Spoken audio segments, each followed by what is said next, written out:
Hey folks, welcome to Bad GM's Campaign Build Along. I'm the Bad GM Wayne Davis, and this is the show where we build an entire campaign for you from scratch. This season we're building for the Fallout role-playing game, and even if you're not playing Fallout, what we're building here can be easily dropped into the post-apocalyptic setting of your choice. For those who are new to the show, if you need a copy of the Fallout rules, stop by your local game shop or bookstore, or you can pick up either a hard copy or a PDF of the rules on the Modifius Entertainment website. That's MODIPHIUS.net. All right, so for those listening to this podcast on your favorite podcast provider, I promised 2 episodes of the Build Along this week, and this would be the second of those 2. For those of you listening on YouTube, instead of getting 2 last week, we stuck with the usual rotation, so you only got 1. Sorry about that. I am working on something special for you guys, so keep your eyes on the Bad GM YouTube channel. In the first show for this week, we built out a job for our group that had them heading to the Illinois side of the Mississippi River to investigate a group of raiders that had been crossing the river and wreaking havoc on the settlements on the north side of the city. During their trip, the group had their very first encounter with Scorchers and were probably taken a bit aback by that. Ultimately, the raiders were dealt with, and the group found out that these raiders were somehow tied to Jessica Denman, who we also had touched on in the episode prior. For our build on this episode, we're going to do something a little bit different. Over the course of 30-something build sessions, we've basically just gone from fight to fight. Sure, there have been a few opportunities to engage in good role play and or negotiations, but ultimately the groups had to fight someone to end a scenario. What we haven't done yet is something I've done before in D&D games, and that's a scenario that has no combat in it. That's not to say there won't be stakes in this or potential death. It just means that rather than it being character versus NPC, it's going to be the characters against themselves. Well, themselves, some puzzles, and a few well-placed traps of some sort. I'll grant you up front that if you've got a group of players dead set on combat and pillage every session, this one's going to have the potential to be a bit boring for them, at least if we're not careful. However, before you pass over this one and wait for next week, I'd suggest you give me a chance to lay everything out and encourage your group to stretch their gaming muscles a little bit. They might just find out they like a little role play from time to time. Or not. Plus, I decided this is going to be the last session for Act 2, so there's going to be some nuggets in here that you're going to want to know and or use before we kick off Act 3 next week. Otherwise, there might be a bit of confusion about how we got where we're ending this one. So without further ado, let's build. We'll pick up several days after the last adventure, with the group doing whatever it is they do around their base of operations between jobs. By this point, that's something your group should have figured out and that you've probably been playing out a bit. If you haven't, this would be a good time to circle the proverbial wagons and have that discussion. Now, if you're not big on role-playing this stuff out, have each group member state what they're doing, and if roles are needed to accomplish it, have them make the rolls. Otherwise, it can be assumed that what they're wanting to do, within reason of course, can be done. It'll be around noon on the day in question when a courier arrives with a small package. He can't tell them where it came from, other than to say he picked it up from the bodega in Diamond Pass, and they got it from another courier who got it from another place, and so on, and so on. Opening the package, and I'm sure they're going to check it out for any explosives or dangers. There aren't any. They find 500 caps and a note. Lafayette Square, 6 p.m. More details available then. The handwriting is in a very fine cursive script, and the note itself has the faint smell of berries on it. You decide the berries. There's nothing else on or in the envelope, so the note is all the group has to go on. Now, since they've been in the city for a while, and many of the group, if not all of them, are from here, we can give them a bit of information about the state of Lafayette Square in our Fallout world. While it's a neighborhood on the rise from its lowest point in the real world, in the Fallout world, it's a ghost town. Nobody's quite sure why it wound up that way, since it was considered to be a higher rent district in the period before the bombs dropped. There are no reports of anyone living there permanently, since there aren't any businesses of note there. And while the square still exists, the plants and fountains that were there have been broken up over the years for scrap. They do know that Lafayette Square has become a favorite meeting place for those who want a quiet spot somewhere out of the way to meet in. And of course, they don't want to meet in Diamond Pass or the Dome for security reasons. The square allows for someone to have their security well placed out just in case something goes wrong. Now that's what they know. If they decide to check with Victor or any of their other sources, that knowledge is confirmed. And the source will add that, so far as they know, nobody's been taken out by someone's security there to this point. It's sort of an unwritten rule. That's not to say that folks don't take security armed to the teeth when they go there. They just don't shoot at each other. That's another thing nobody can really explain. It just kind of happens. So it's up to the group to decide whether they're going to take this or not. I can tell you this, my group's going to be exceptionally paranoid about this, especially considering the number of times somebody's taken shots at them. However, with the Tucker Malloy, Jackson Denman situation resolved, they might feel a bit better about a meeting like this. That being said, a group could still decide to not take the job, in which case we'll see you back here next week. If they do take it, they need to decide how they want to handle things when they get there. Now, obviously, the best negotiators and speakers are going to actually be handling the meeting while everybody else in the group's on Overwatch. That means we need to lay things out a bit, at least from the perspective of what the group would know. The actual square in Lafayette Square is, in the real world at least, a very scenic place. It's surrounded by 2- and 3-story buildings, many of which have businesses on the ground floor and apartments above. Some are what we'd call walk-ups, which for those not in the know means you walk up to them from street level, frequently up a small set of stairs, and enter through the front door to your house, which looks a lot like most of the other buildings on the street. I do believe this style is also known as a row house in the UK, but I might be wrong, and I know you'll let me know if I am. So in the Fallout world, all of this is rubble. Some of it sits as high as 20 to 30 feet, and there will be noticeable spots where people have arranged bits of rubble to form a sort of staircase or improvised ladder to reach the top. And it's also obvious that these tops have been arranged to form ledges or perches for someone to lay or sit on to observe the square. There are other mounds of rubble with just enough cover to allow someone to stay on ground level and still have a good shot at someone in the square itself. The closest standing building someone could perch on is about 2,000 yards away, so unless that person is just one heck of a shot, that ain't happening. There also isn't any sort of sewer grates or access to the sewers from here, so if the group is thinking about something like that, they're out of luck. So that's the setup. Like I said, the group needs to decide how they want to spread themselves out, and if they want to head that way early to get eyes on the area, of course they can do that. It just means that they'll either be waiting there for several hours, or they're going to need to find a way to keep busy and return, since it's about an hour walk to there from the pass.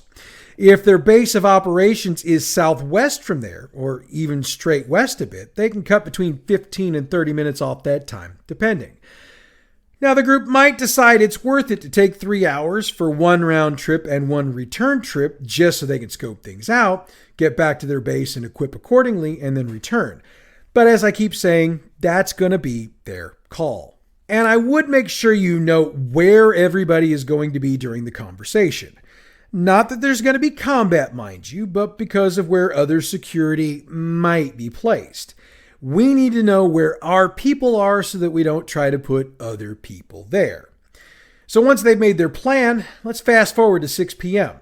No need to play out the walk back to Lafayette Square. Of course, if they decided to stick around, this would be a good time to do some scavenging. But if they don't have anything particular in mind to do, again, fast forward to 6 p.m. The sun is beginning to set over the city as the group takes their places.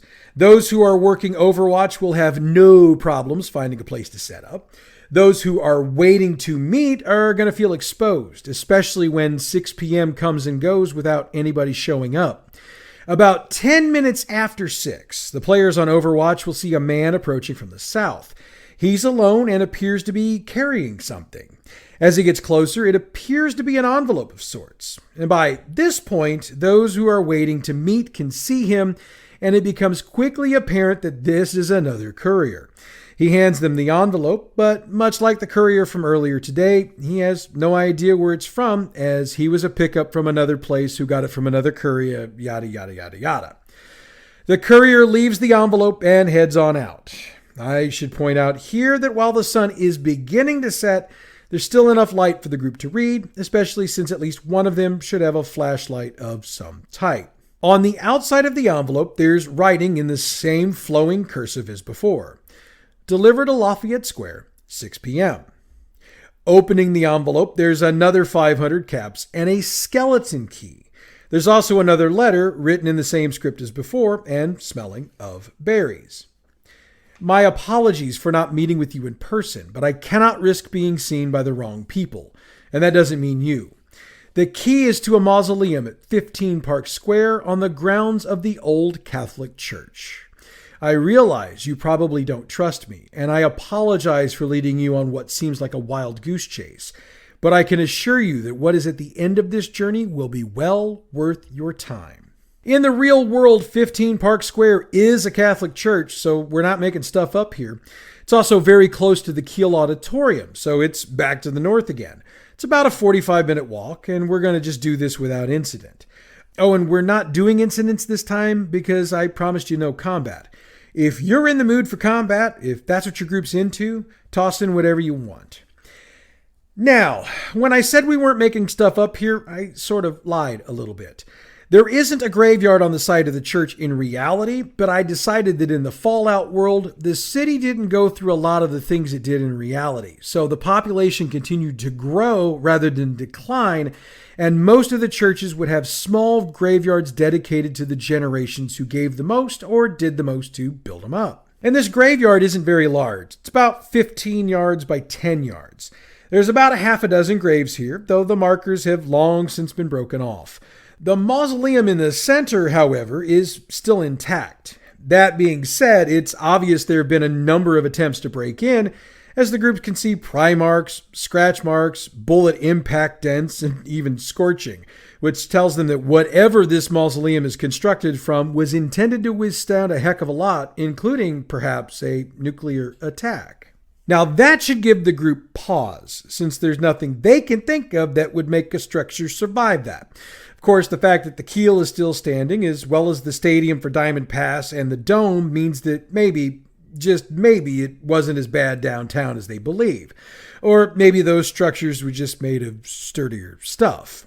Now, I'm sure the group's going to be checking for booby traps, and I don't blame them, by the way. Let's go with Perception plus Science difficulty 1.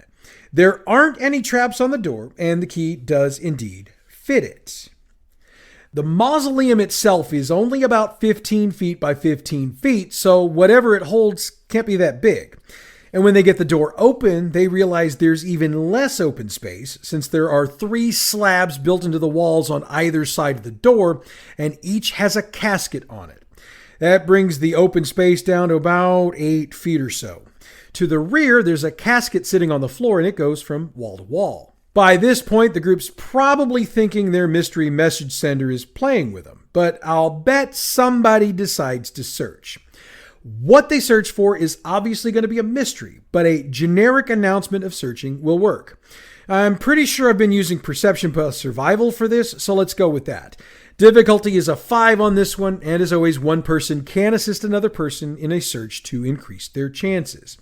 Now, if somebody decides to specifically search the casket on the floor, drop that difficulty to 3, since this is where they're going to find what we want them to find. Success means that they find a button hidden under the rim of the top of the casket. Again, we'll assume a search for booby traps. Same roll as before, but kick that difficulty up to 3. This time there is a booby trap, and it's a hinge trap on the far side of the casket. That can be removed with a Perception plus Explosive check, difficulty 4, and the difficulty is that high because of where the trap is located and the lack of space to work with. Once they get the trap taken care of, and it's 2 fragmentation mines by the way, they can lift the lid and look inside. What they find is a box on one end that has flashlights in it, and a ladder in the middle that goes straight down. Shining their newfound flashlights down, they note that the sides of the hole are made of concrete and they aren't cracked. I know I said sides and I know I said hole. It's a square hole. They can also see the bottom, though it appears to be roughly 40 feet down. The ladder is made of metal and is secured to the wall of the hole with what appears to be iron beam quality rivets. In other words, it's pretty darn sturdy. At the bottom of the ladder, there's only one direction they can head, and it's to the northwest. Of course, they wouldn't necessarily know that. They just know they're heading left. After the trap above, they might be a bit paranoid and want to constantly check for traps. Let them do so with the usual rolls, but don't tell them the difficulty is 0. There's not going to be any more traps until I say so, and they're mostly going to be on the doors. But if you want to drop one in from time to time, hey, let your imagination run wild with the possibilities. After 300 yards of corridor, and these are also made of concrete, they reach another door. This one has an old-style microphone sticking out of it and a riddle painted in block script. What can you break, even if you never pick it up or touch it? Now, the answer I'm looking for is a promise. However, if your group comes up with one that also makes sense, allow it. Now, they have to actually speak the answer into the microphone, and when they do, they hear the latch on the door give, and it swings open towards them, leading to more corridor. And I say that because there's no handle and no lock on the door. Forgot to mention that up front. They go through that. Another 500 yards later, there's another door. Much like the previous one, it has no obvious lock or handle. This time, there are 3 levers to the left of the group, and each one has a drawing above it. The riddle on the door is this. What invention lets you look right through a wall? The 3 pictures are a set of binoculars, a pickaxe, and a window. The idea for this is for the group to pull the correct lever. Now, it should be pretty obvious that the window is the one they should pull, but if they just insist on pulling the pickaxe, if you want to allow it, go ahead. We're also putting a penalty on this one. If they decide to be silly and pull the binocular level, or if you decide the pickaxe is the wrong one, the room begins to fill with a noxious cloud. So long as they pull the right lever quickly, they're just going to start coughing and sneezing. If they're in there for longer than about 30 seconds, they're going to each take a die of damage from the smoke, and it's more of an exhaust smoke than anything else. Like the last time, the correct answer causes the door to open. They'll go about 60 feet when the corridor shifts left again. They'll head another 400 yards down before they come across another door. This one has an actual lock and handle on it. And of course, we're going to trap it. But it's double trapped, so that means we need to make 2 rolls. One perception plus survival difficulty 4 and another one at 5. Both must be made or one of the traps will be set off. The trap with the 4 difficulty is another hinge trap on the door itself. However, if they missed the other one, they won't know, even if they disarm it, that it triggers a second trap, which is a half a dozen fragmentation mines about 3 inches into the concrete walls on both sides of them. The reverse is true if they made the 5 but not the 4, and it's 3 frag mines on the door. It occurs to me I haven't mentioned what the damage is on a frag mine, so let's drop that in here real quick. It's 6 dice of damage per mine, and they have the blast and mine qualities, while the damage is physical. Qualities don't mean much here since the blast radius will definitely be enough to get all of your group, so just roll the dice, determine the damage, and watch your group get really annoyed by all of this. Anyway, let's get back to the tunnels. The door isn't locked, so they can head on down the corridor. This time they go about 1,000 yards and turn left again. After another 200 yards, they run into another door with no lock or handle. There's a bench against the left wall and what appears to be a scale on the right wall. There are 2 large containers of water on the bench with what appears to be a water tap next to it, and the following is written on the door. To open this door, you must place a container with exactly 4 liters of water in it. One container holds 3 liters in it, while the other will hold 5. You may not use anything other than the provided containers and water tap. And we are watching you. First off, they really are being watched, but they're not going to figure out how, and the how of it really doesn't matter. Just know if they're trying to cheat the system, the door won't open unless they reset and try again. Now, you've probably heard of this problem before, and you may very well know the solution. But for those who don't, I'm going to go ahead and give them to you. And technically, there are 2 solutions. Number 1, fill the 5-liter container from the tap, then empty the 5-liter into the 3-liter, leaving 2 liters in that 5-liter container. Pour out the 3-liter container, then fill it with what's left in the 5-liter container. Next, refill the 5-liter container and pour water in the 3-liter container to the rim. That leaves 4 liters of water in the 5-liter container. See where I went with that? Option number 2 is basically the reverse. You fill the 3-liter container, then dump that into the 5-liter. Fill the 3-liter container again, and again fill the 5-liter, which leaves a liter in the 3. Pour out the 5-liter container, then dump the remaining liter from the 3-liter can into the 5-liter can. Refill the 3-liter can, pour it into the 5-liter can, and now you have 4 liters. You may know another way to do this, but those are what I found online. So once they've got their 4 liters of water, place the container on the scale, and the door will open. And that's the last puzzle or riddle, I promise. They've got another 600 yards to go before they run into a final door. It's locked, but if they check it, perception plus survival, difficulty 0, it is not trapped. So it's perception plus lockpick, difficulty 3. When this door swings open, they find themselves inside a very large storage room. But it becomes quickly apparent that something's a bit off. They immediately notice a set of power armor with the symbol of the Brotherhood of Steel sitting off to the side. They also notice several laser rifles stacked next to the armor and Brotherhood of Steel uniforms piled next to that. The sound of faint moaning comes from across the room, and that would also be a giveaway. Crossing the room and working through stacks of crates, they come across a 10-foot by 10-foot metal cell with 4 mostly naked individuals chained to the bars. The one who's moaning in pain is a female, and when she sees the group, she's able to say the following before she passes out. I'm Paladin Zane, Brotherhood of Steel. We're in big trouble here. And that's where we're going to stop the build. I could have kept going for just a bit, but I wanted to end the second act on a cliffhanger, and I think this'll do just fine. I'm sure your group will start talking about a dozen or so different things they're thinking or wanting to do, but unless you happen to be a few episodes behind me and are already moving on to the next one, have them hold it for the next time. Next week, we'll start Act 3, and we'll get into what Paladin Zane meant with her comment. In the meantime, check out our other fine podcast, Role Playing History.